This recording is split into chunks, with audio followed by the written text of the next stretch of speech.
क्यों मनाए जाते हैं श्राद्ध और कौन है पितरों के देवता? पितरों के देवता अरमिया कौन है और पितरों के देवता का नाम अरमिया क्यों पड़ा? भगवान अरमिया का नाम लिए बिना पितरों का तर्पण नहीं किया जा सकता। गरुड़ पुराण के अनुसार अरमिया कश्यप ऋषि और अदिति के पुत्र थे। अरमिया को अर्यमन भी कहा जाता है। भगवान अर्यमा पितरलोक के न्यायाधीश और राजा भी माने जाते हैं। आइए जानते हैं पितरलोक से जुड़े रहस्य। पितृपक्ष में पितरों की आत्मा की शांति के लिए उनका तर्पण किया जाता है। पौराणिक मान्यता है कि हमारे पूर्वज मरने के बाद पितरलोक में निवास करते हैं। इस पितरलोक में एक दूसरा संसार है जहाँ पर यहाँ जैसा जीवन होता है। आज जो भी चीजें पितरों को अर्पित करते हैं वे उन तक उसी लोक में पहुँचती हैं। लेकिन क्या आप जानते हैं कि पितरलोक का देवता कौन है? पितरों के देव अर्यमा है। आइए जानते हैं कि पितरलोक के देवता भगवान अर्यमा के बारे में। आखिर कौन है वे और किस लिए इनका नाम पड़ा? ऋषि कश्यप की पत्नी अदिति के 12 पुत्रों में से एक अर्यमा थे। इन 12 पुत्रों के नाम है अंशुमन, इंद्र, आर्यमन, त्वष्टा, धातु, पुरजन्य, पूषा, भग, मित्र, वरुण, विश्वान और त्रिवर्कम। अदिति के तीसरे पुत्र और आदित्य नामक सौर देवताओं में से एक अर्यमन या अर्यमा को पितरों का देवता भी कहा जाता है। आकाश में आकाश गंगा उन्हीं के मार्ग का सूचक है। सूर्य से संबंधित इन देवता का अधिकार सुबह और रात्रि के चक्र पर है। चंद्रमंडल में स्थित पितरलोक में अर्यमा सभी पितरों के अधिपति नियुक्त हैं। वे जानते हैं कि कौन सा पितृ किस कुल और परिवार से संबंधित है और किसकी कहाँ पर रक्षा होनी चाहिए।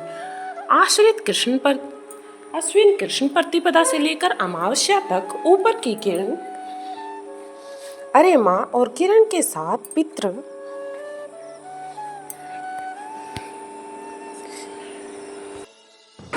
सभी पितरों में सबसे श्रेष्ठ है अर्यमा। अर्यमा पितरों के देव हैं। यह महर्षि कश्यप की पत्नी देव माता अदिति के पुत्र हैं और इंद्रादि देवताओं के भाई। पुराण अनुसार उत्तरा फाल्गुनी नक्षत्र इनका निवास लोक है। इनकी गणना नित्य पितरों में की जाती है। ये महर्षि कश्यप की पत्नी देव माता अदिति के पुत्र हैं और इंद्रादि देवतियों के भाई।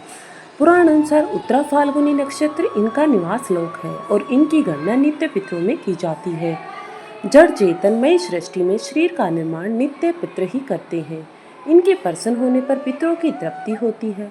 श्राद्ध के समय इनके नाम से जल दान दिया जाता है। यज्ञ में मित्र तथा वरुण देवता के साथ स्वाहा का हव्य और श्रद्धा में श्राद्ध में सवधा का कव्य दोनों स्वीकार करते हैं।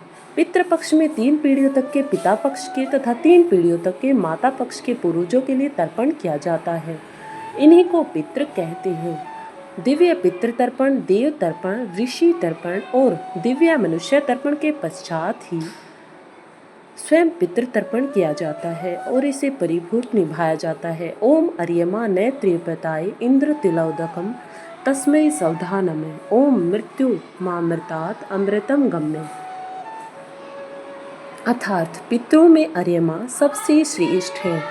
अर्यमा पितरों के देव हैं। अर्यमा को प्रणाम, हे पिता, हे पितामह और पर पितामह, हे माता, मातामह और पर मातामह, आपको भी बराबर प्रणाम। आप हमें मृत्यु से अमृत की ओर ले जाएं। पुराण अनुसार मुख्यतः पितरों को 2 श्रेणियों में रखा जा सकता है, दिव्य श्रेणी और मनुष्य पितृ।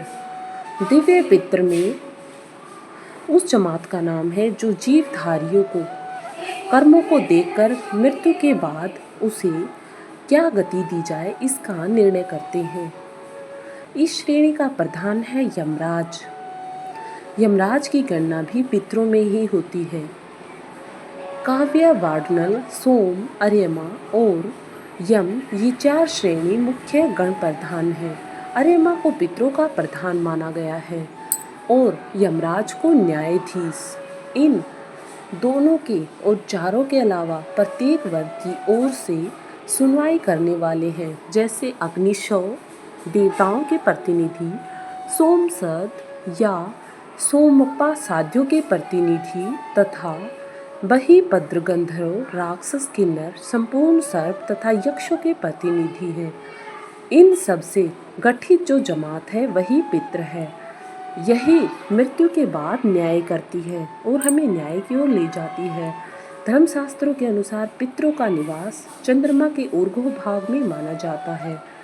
यह आत्माएं मृत्यु के बाद 1 वर्ष से लेकर 100 वर्ष तक मृत्यु और पुनर्जन्म की मध्य की स्थिति में रहती हैं। पितृलोक के श्रेष्ठ पितरों को न्यायदात्री समिति का सदस्य माना जाता है। अन्न से शरीर तृप्त होता है। अग्नि को दान किए गए अन्न से सूक्ष्म शरीर और मन तृप्त होता है। इसी अग्निहोत्र से आकाश मंडल के समस्त पक्षी भी तृप्त होते हैं।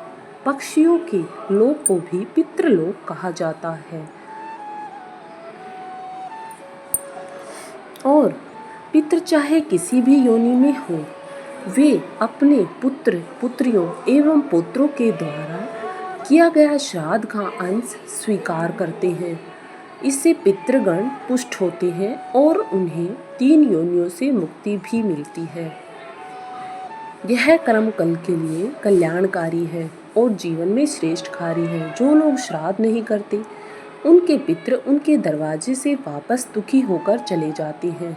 पूरे वर्ष वे लोग उनके श्राप से दुखी रहते हैं। पितरों को दुखी करके कौन सुखी रह सकता है? इसलिए हमें पितरों को कभी भी नाराज नहीं करना चाहिए, बल्कि पितृ पक्ष में पितरों का तर्पण बहुत आवश्यक है। श्राद्ध की महिमा एवं विधि का वर्णन ब्रह्मा, गरुड़, विष्णु, वायु, वराह, मत्स्य आदि पुराणों में देखने को मिलता है। जानकारी अच्छी लगी हो तो कमेंट बॉक्स में यस जरूर लिखें।